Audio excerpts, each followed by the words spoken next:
Good morning, good afternoon, good evening everyone. La vidéo la plus importante pour votre prononciation en anglais. On va se focaliser sur l'élément majeur pour à la fois bien comprendre mais bien prononcer qui est l'accent tonique. D'ailleurs, je vous présente mes excuses parce que j'aurais dû faire cette vidéo il y a bien longtemps. Je me suis aperçu et je vous avoue quand même, c'est vraiment avec effarement que dans plein d'établissements scolaires, j'ai toujours pas compris pourquoi. Et moi, c'était le cas, je me souviens, quand j'ai appris l'anglais où on m'en a pas parlé et en fait, ça change tout. Une fois que vous savez ça, vous comprenez ce qu'est l'accent tonique, comment le repérer, comment il fonctionne, ça change totalement votre prononciation en anglais et vous comprenez enfin pourquoi vous avez du mal à comprendre en grande partie et pourquoi vous avez du mal à vous faire comprendre alors que vous pensez quand même bien prononcer. Donc en fait, qu'est-ce qui se passe? C'est tout simple. J'insiste vraiment, c'est pour ça que je vous l'ai mis en rouge. Normalement, le rouge est réservé à la phonétique, mais là, j'ai fait une exception. C'est l'élément clé pour améliorer votre prononciation en anglais. En anglais, dans tous les mots qui ont 2 syllabes ou plus, vous avez une de ces syllabes qui est accentuée. Donc, du coup, ça s'entend vraiment.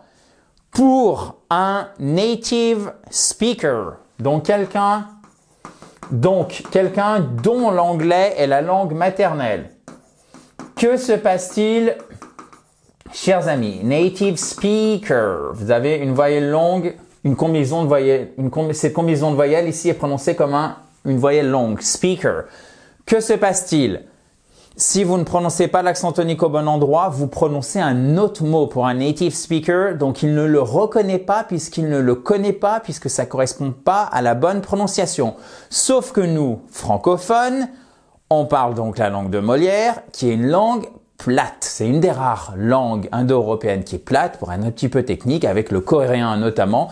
Donc en fait, nous on parle comme ça et on parle vraiment plat. Alors que les Anglais ont une amplitude qui est très importante.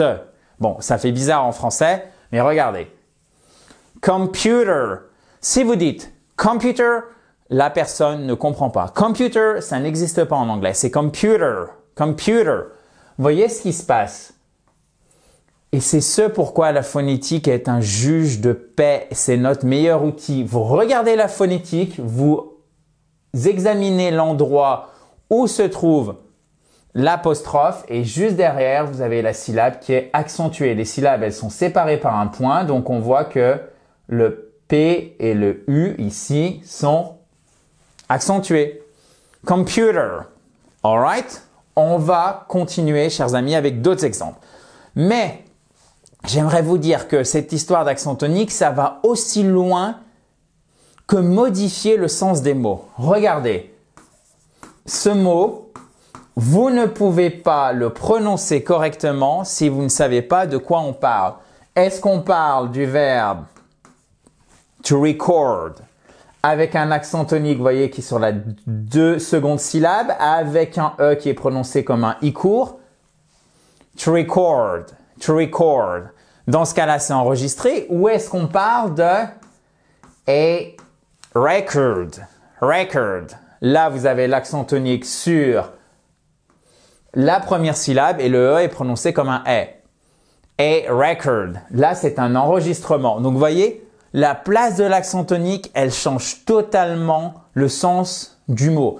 Alors, c'est pas vrai pour tous les mots, pour toutes les paires nom et verbe, mais ça va aussi loin, vous voyez. Donc, c'est vraiment quelque chose de crucial. C'est pas esthétique. C'est pas pour faire joli, non. Ça change tout. Et si vous ne comprenez pas le fonctionnement de l'accent tonique, je pense que vous aurez beaucoup de mal à bien parler anglais. Autre exemple. Photography. Photography. Photography. Vous voyez, c'est pas photographie, c'est pas photographie. Non, c'est photography. Certains d'entre vous allaient me dire à juste titre, pourquoi tu prononces mal, Adrien? Ça nous induit en erreur. Et du coup, après, j'ai encore plus de mal. C'est vraiment, là, c'est un peu, si je dirais, le prix à payer pour que vous compreniez bien à quel point ça change le mot. Donc, il faut avoir ce réflexe quand vous apprenez du vocabulaire. D'ailleurs, j'aurais dû vous le mettre dans la slide, dans les slides, d'apprendre à chaque fois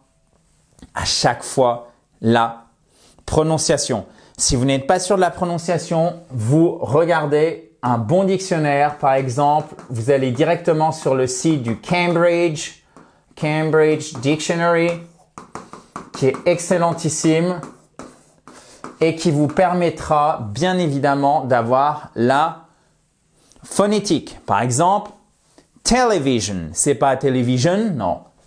Television, alright? Information, beautiful, conversation, economy, geography, history. Donc, on va les examiner ensemble.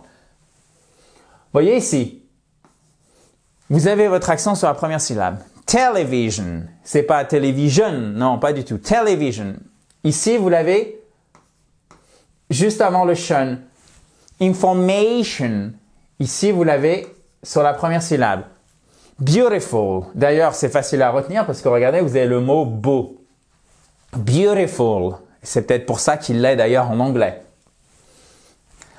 Conversation. Conversation. Et là, vous voyez, c'est un mot assez long. Donc, pour éviter qu'il s'écrase un peu sous son propre poids, qu'il s'effondre sous son propre poids, pardon, qu'est-ce qu'on fait? On lui a mis un petit soutien ici qui n'est pas exactement un accent tonique parce que l'accent tonique, c'est l'apostrophe classique, une apostrophe qui est en haut. Vous avez une sorte, vous avez un accent tonique secondaire au fait qui est matérialisé par une petite apostrophe qui est au niveau du début de la lettre et c'est un petit accent tonique, ok? Conversation. Vous voyez, c'est pas conversation, c'est conversation. Alright? Là, je suis un peu dans le technique. Mais c'est intéressant parce que certains d'entre vous qui êtes particulièrement perspicaces l'avaient déjà remarqué. Donc, vous auriez pu me poser la question. Donc, soyons complets si vous me le permettez. Là où se trouve l'accent tonique, ici. Economy, c'est vraiment la première chose à repérer. Vous faites la place de l'accent tonique, après comment on prononce les voyelles et après comment on prononce les consonnes. Pas dans un ordre différent, ok? Donc, l'accent tonique en anglais, ça se dit stress. Donc, on pourrait dire que stress est supérieur aux voyelles est supérieur aux consonnes, ok? Economy. Là, qu'est-ce qui se passe? On a geography. Geography. Alright? Geography. Ensuite, on n'oublie pas de faire le H, puisqu'il est marqué en anglais, phonétiquement. History. Ça tombe bien, c'est là où se trouve notre accent tonique.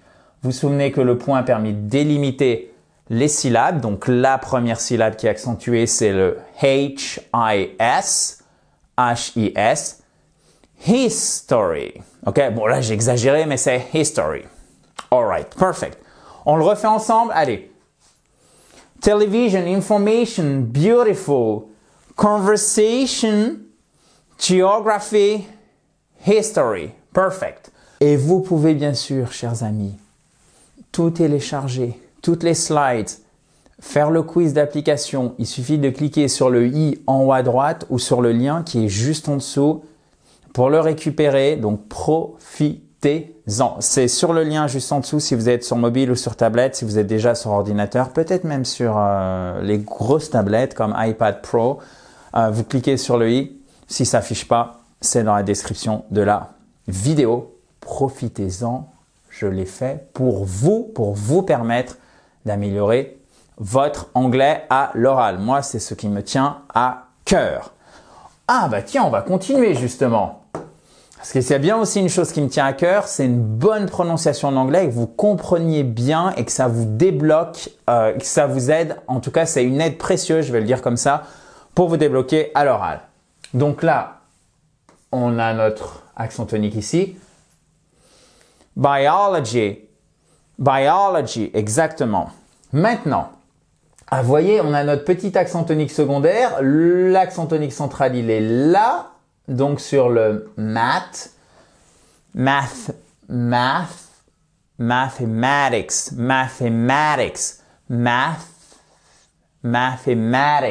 OK? Mathematics. Pas mathematics, non. Mathematics. Donc, on fait bien notre accent ici. Il est un peu dur à prononcer. Mathematics. mathematics, mathematics, all right?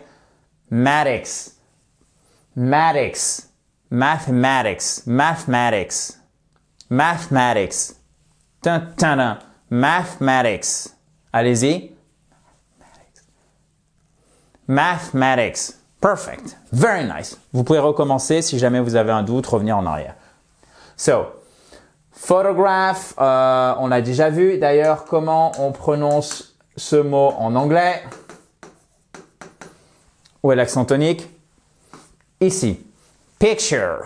Et pas picture. Non, picture. Ça n'a rien à voir. Vous voyez, j'insiste, je sais que je suis lourd avec mon accent tonique, mais c'est ultra, ultra, ultra important.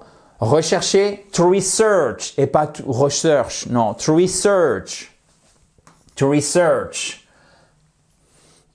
Ok, sorry, allez, research, la recherche, pardon, je vais vous faire le nom. Research. Understand, understand, comprendre. Là, vous avez development, development, development, le développement, development, alright. Et maintenant, environnement, vous voyez, c'est des mots qui sont pas faciles. Souvent, je vous conseille de faire très très attention quand vous avez un mot un peu long, qui ressemble au français comme deux gouttes d'eau ou qui est même identique. Là, il y a une espèce d'alarme qui doit vous dire attention à la prononciation. C'est souvent les mots les plus ardus pour nous francophones. Ok, les plus ardus pour nous francophones. Donc, on va faire très attention.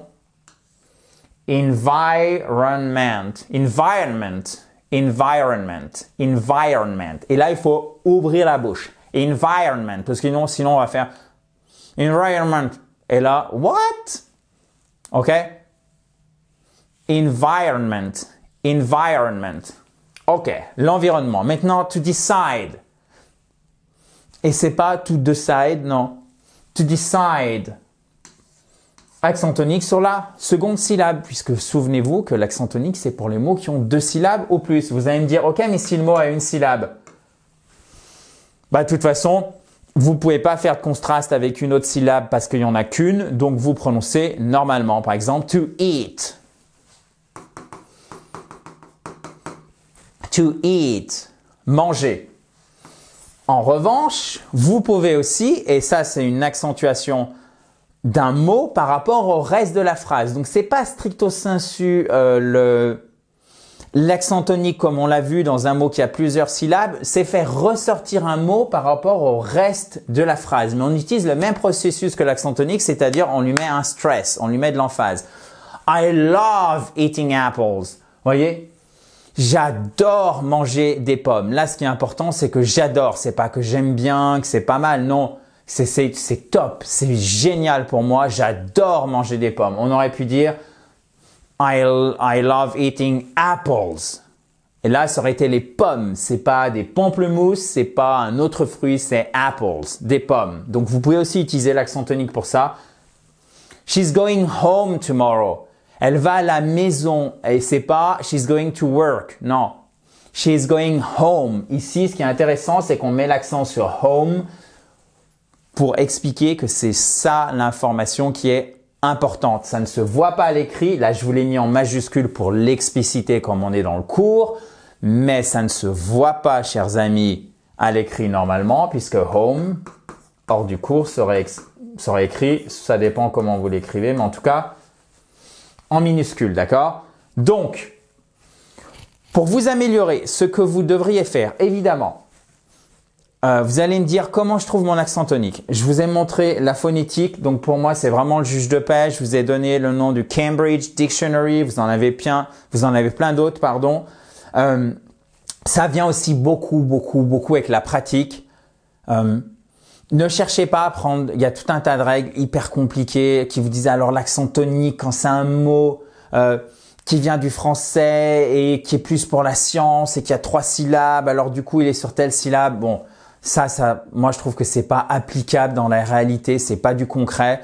Donc vous avez à la fois le travail quand vous apprenez le vocabulaire, mais surtout ça vient avec la pratique. Écoutez des locuteurs natifs, pratiquez et vous allez voir, ça va rentrer sans même que vous le sachiez. Attention, il y a quelque chose qui marche très très bien. C'est s'enregistrer, avoir la bonne prononciation et comparer par rapport à votre enregistrement. Je sais qu'on n'aime pas trop s'enregistrer. Moi, je suis le premier à pas trop aimer regarder mes vidéos. On est tous pareils. Vous n'êtes pas obligé de faire des vidéos, bien évidemment. Vous faites simplement de l'audio, mais vous verrez, ça marche vraiment bien parce que là, tout de suite, ça saute à l'oreille, si je puis dire. Les différentes fautes que vous pourriez faire vont tout de suite ressortir. Un truc qui marche bien aussi, dont je vous parle jamais. Je vous ai déjà parlé des chansons. Bien évidemment, chanter, si vous avez l'oreille musicale, si vous aimez la musique, si vous voulez apprendre de l'anglais comme ça marche très très bien. J'ai déjà fait des vidéos sur ce thème sur la chaîne YouTube. Mais il y a aussi les poèmes dont on parle jamais. Si vous avez une âme particulièrement littéraire et si c'est quelque chose que vous appréciez, ça sera parfait pour vous. Et bien évidemment, je ne saurais jamais insister suffisamment. La phonétique, c'est votre juge de paix pour cet accent tonique. Et l'accent tonique, c'est quoi? C'est la clé, l'élément central, la colonne vertébrale d'une bonne prononciation de l'anglais, mais aussi d'une bonne compréhension de celui-ci. Donc, comme je vous le dis ici, c'est crucial. Vous ne pouvez pas vous en départir. Si vous avez la moindre question à ce sujet, chers amis, n'hésitez pas à mettre un commentaire juste en dessous, on reviendra vers vous rapidement. J'espère que vous avez apprécié cette vidéo. Elle est vraiment faite pour vous améliorer sur un point spécifique mais tellement important de l'anglais, notamment pour pouvoir parler, vous exprimer, qui est la prononciation. Si vous avez apprécié, vous pouvez mettre un petit pouce bleu en bas à droite.